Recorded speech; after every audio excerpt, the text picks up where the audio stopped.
Hi everyone, I'm Sanjana and I have Julien with me today. Hi Julien, thank you so much for joining me. Hello, hello.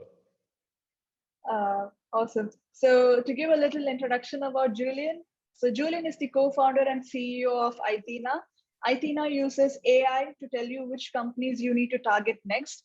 And today we're going to talk about why relying on Zoominfo and LinkedIn data may not help your ABM strategy.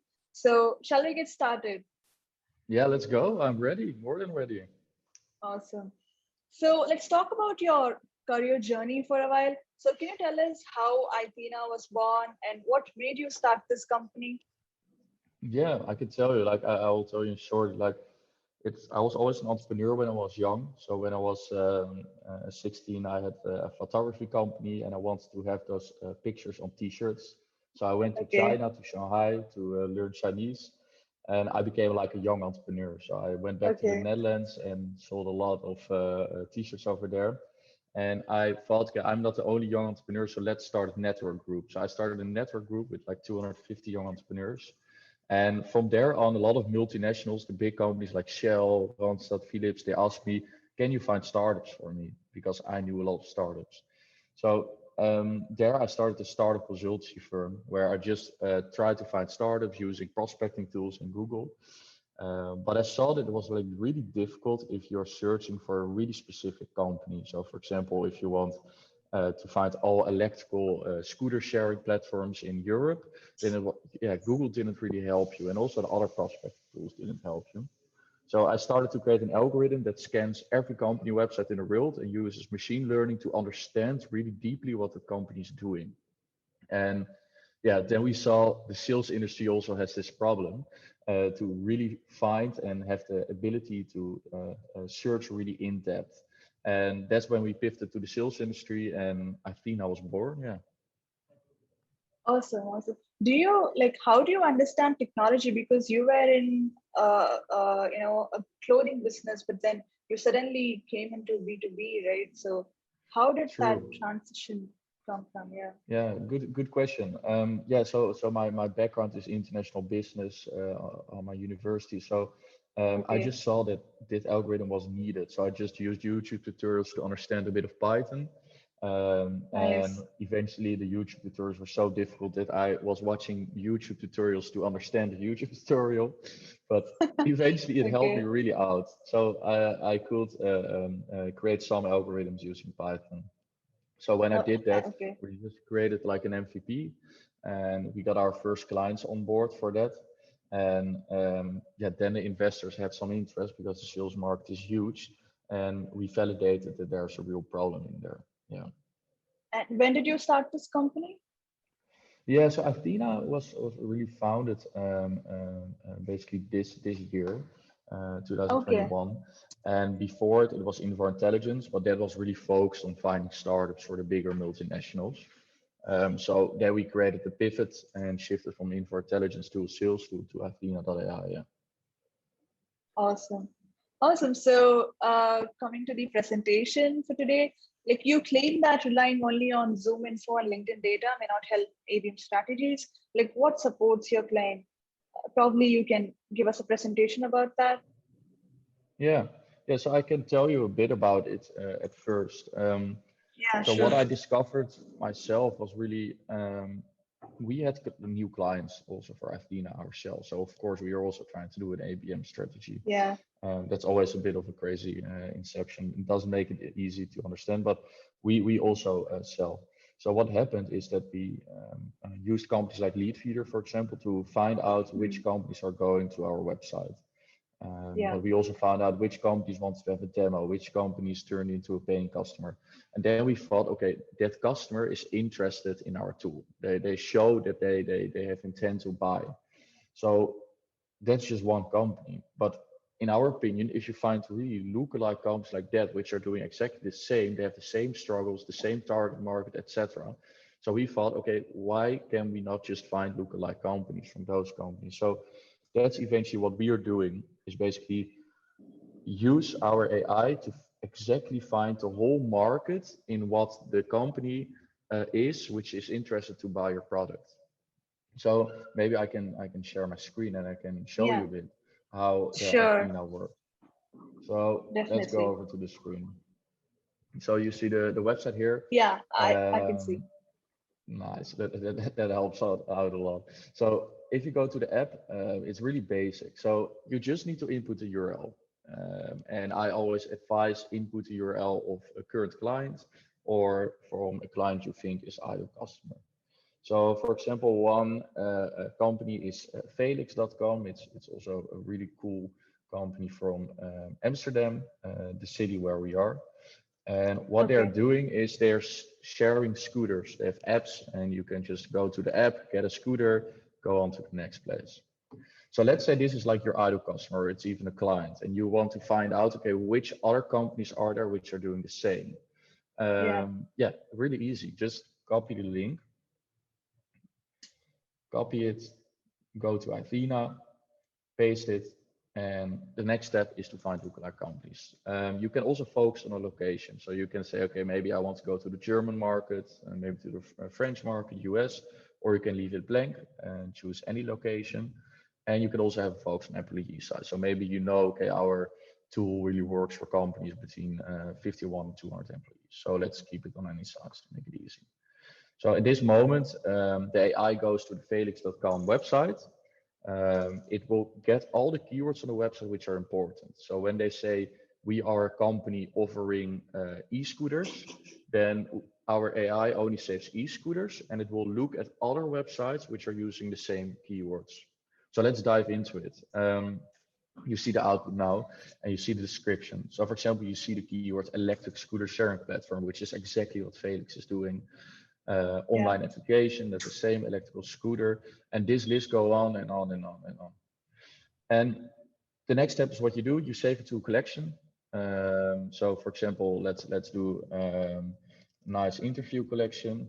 Let's make a fun one. Do you also show the decision makers inside these companies?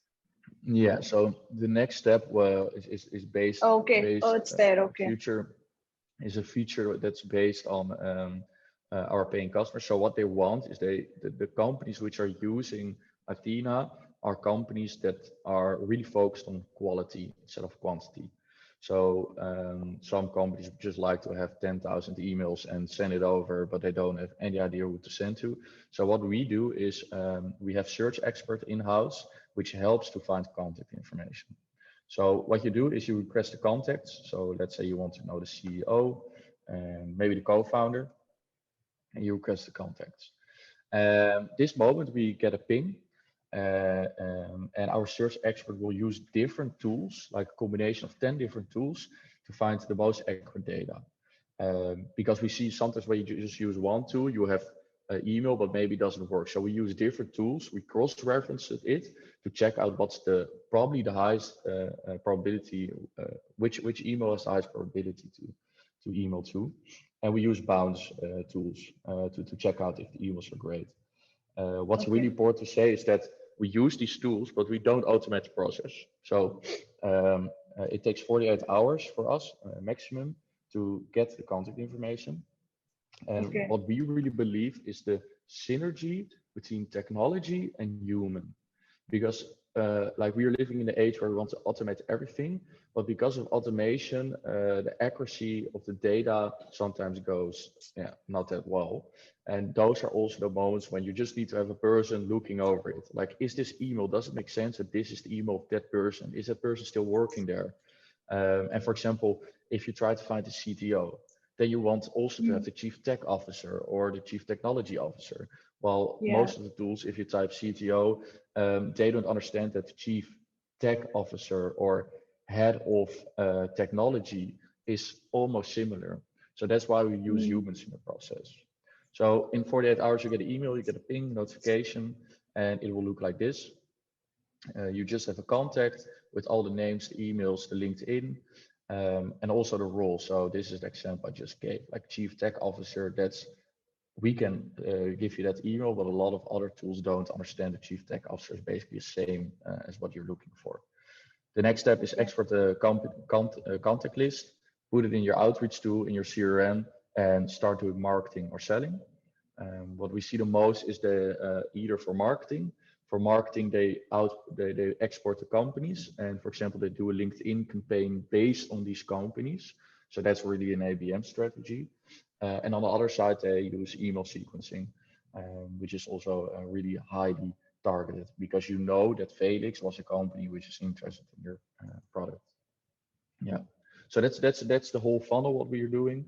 So basically, to keep it short, we really find the lookalike companies, which is really broadening your market based on a buyer signal of one of the companies who's interested. And we find the contact information. We use humans for this, so all the quality and the focus is really high. And we really believe nowadays that this is the way to go. Because we are also going to a more GDPR, privacy-friendly future. And that means that we need to build relationships with these people. So just target the companies who have a high interest in your company, but you just need tools like Aithena, for example, to find these companies and people. Yeah.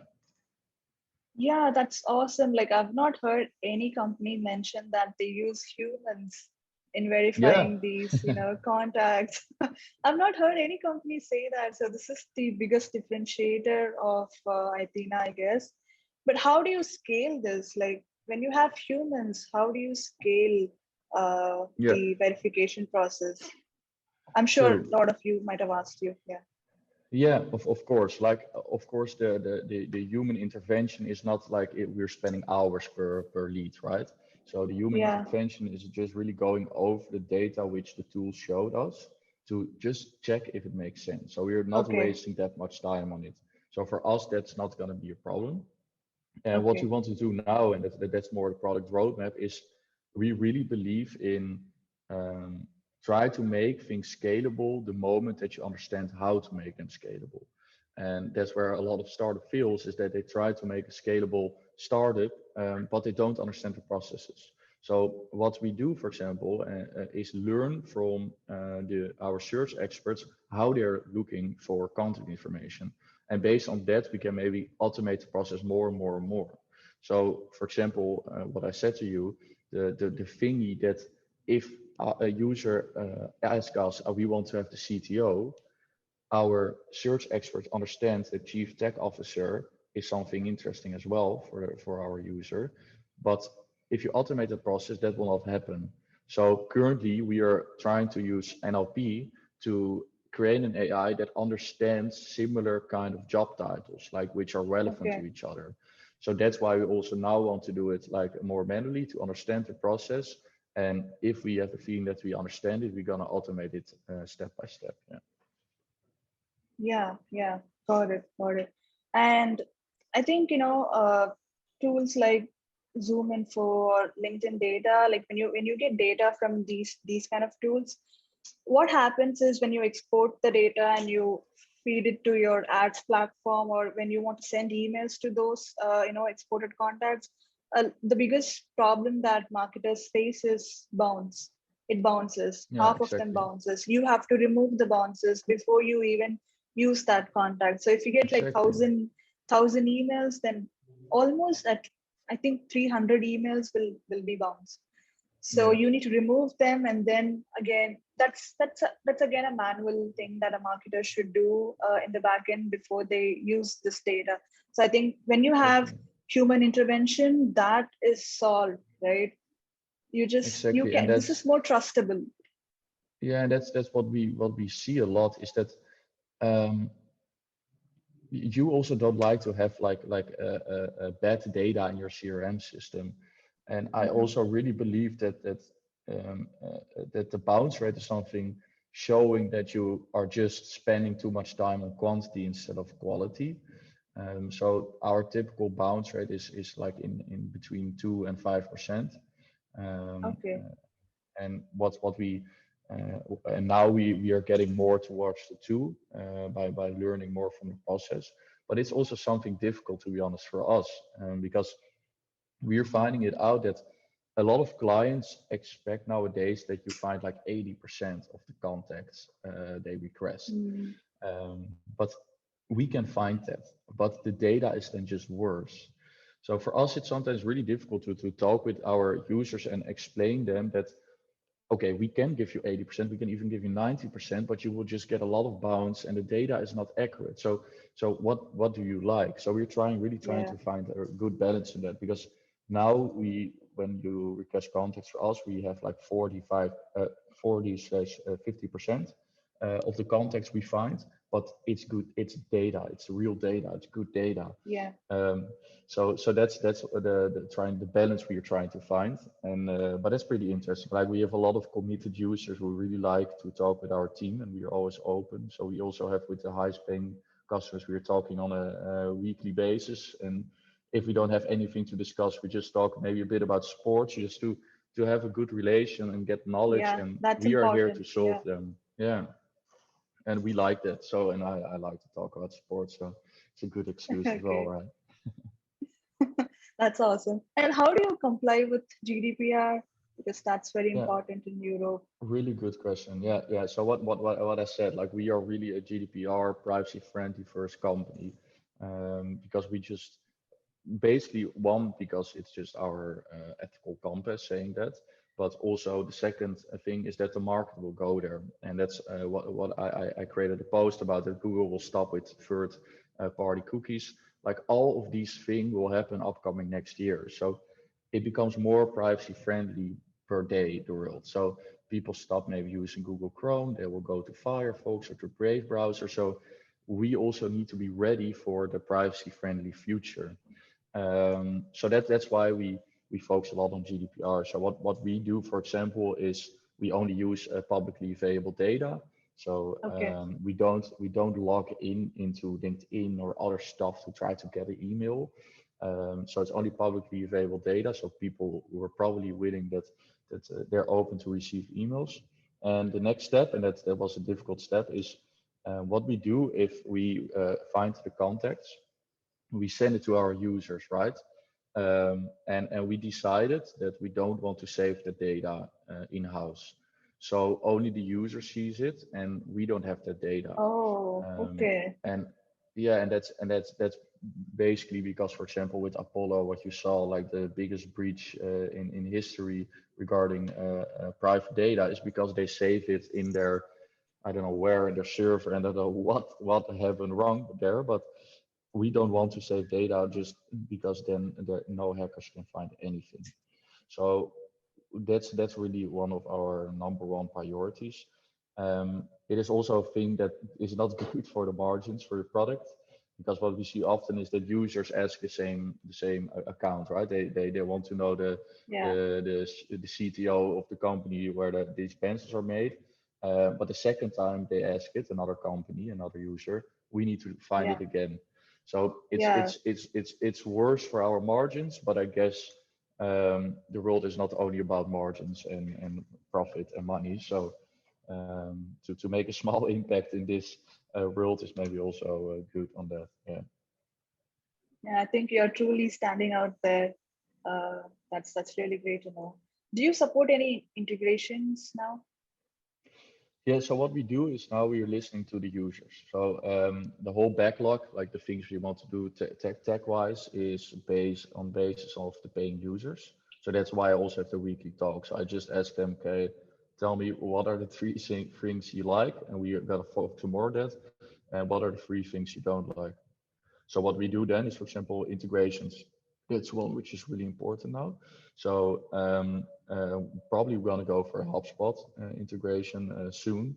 The only thing is that people always have the feeling like integrations is helping so much, but if you export the contact list in our tool, it's already created, so you can easily import it in HubSpot. Yeah. So it's Yeah. almost as fast as an integration, and that's sometimes Yeah. that's a bit of difficult. So the value is not really higher, but maybe the perceived value for our customers is. So yes, we so Right. what that's what we're working on right now, the integrations, also more filters which you can use. Okay. That's an important one. For example, people want to know the revenue a company makes, so we created algorithms that can find the revenue of those companies. So yeah, we got a lot on the roadmap, but we prefer to talk with our users to know what they want. Yeah. Awesome. That's really great to know, Julian. This is really great. Like I didn't expect you'll be answering that there is human intervention in finding new Yeah. contacts. I didn't really expect this. I was hoping you're gonna say something like I was really excited for this conversation because the topic really intrigued me. But I didn't expect this. So this is really a biggest differentiator in the. I think nobody else does this. So this is the biggest differentiator. Yeah, good I to wish you know. Yeah. all the best. Yeah, Thank you. awesome. Yeah. So, yeah, I think we can do a quick rapid fire if you're okay. Let's go. I'm gonna Awesome. drink a sip of my tea and I'm more than ready. Please do. Please do. Yeah. So, Okay. I'll ask you a series of questions and you just have to give me answers from the top of your mind. So, my first question is, what's your favorite book or a podcast? Yeah, so regarding favorite book, it's probably not at all in this industry. It's called Ismael, and it's about a guy. It sounds strange, a guy talking with a gorilla, and this Okay. gorilla is showing how humans are not synced with nature anymore. So I really like that kind of books about wildlife conservation and stuff. So it has nothing Okay. to do with B2B sales, but the podcast has to do.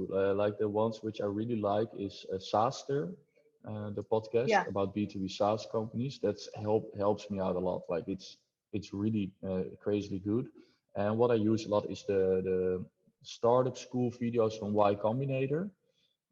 Those are also like really good. Like it's like people talking there. Every sentence they say is something smart, and that's yeah, it's pretty cool to have those kind of knowledge in their hand. Awesome. Awesome. What surprises me or what inspires me the most is you didn't have B2B background. You were in the clothing business and then you came to the B2B industry, you learned how to code, you built this product, then you got this biggest differentiator inside your product, and now you're selling it, you're learning B2B and also selling the product as a CEO, which is really inspiring for people like Thanks. me. So thank you so much. And next question is, let's say hypothetically you're getting your career started. What would you tell to yourself? Yeah, that's a good one. Yes, so I started as an entrepreneur basically always. Like when I was 16, I had my own startup. So you always learn by yourself, but sometimes it's also good, I guess. So is to just start at a scale up or something to work there and have smart people around you where you can learn a lot from. Because sometimes it's difficult when you're so young to only learn by yourself because you never know if you're on the right track. So sometimes when you work inside a company, you have a mentor which can support you. However, I always advise to work for startup or scale up because that's the next wave of companies. Don't start at a boring enterprise because they are doing Yeah, things which are like even your minds will get boxed. And that's why I also said what's interesting. I started in this market. I wasn't in B2B sales, but therefore I think I had a helicopter view to see things differently. So I started to use prospecting tools, and I'm not going to say their name, but the famous ones, and it felt like a database from the 1990s without intelligence. So then I thought, oh, this market can be disrupted. We need to do that. Yeah. that's really great. Awesome. So my last question is, what's the one piece of advice you want to give it away to our listeners? And two, sorry. Like what advice do you want to give it away to our listeners? Yeah. Um, yeah, so try, yeah, I guess what's an important one is just try other and new tools and don't be afraid to take some risks. Okay. Because especially with the B2B sales, we there's so much intelligence now, we can gather so much data, and computing power last year is increased so much, AI models as well, meaning there are tons of new kind of companies coming which will help you in your sales automation. So don't be afraid to step away from the big names and try out different tools. And I guess that's one which is really important. Yeah. And then Awesome. I'm not talking Oh, only about Athena, also try other tools. okay. Yeah. That's great. Awesome, Julian. I think we've come to the end of the episode. Thank you so much for spending your time with me today. I really loved your presentation. Thank you for giving us the rundown of how Athena works. So I'll give your LinkedIn profile in the description and Athena's website link in the description so people can check it out later and connect with you to Awesome. talk more about, to talk more about Aithena. So yeah, it was nice talking to you, Julien. Thank you so much. Thank you so much. Thank you very much. And I'm looking forward to all the questions I get from people. Don't hesitate to DM me on LinkedIn. Awesome. Awesome. Thank you. Bye-bye.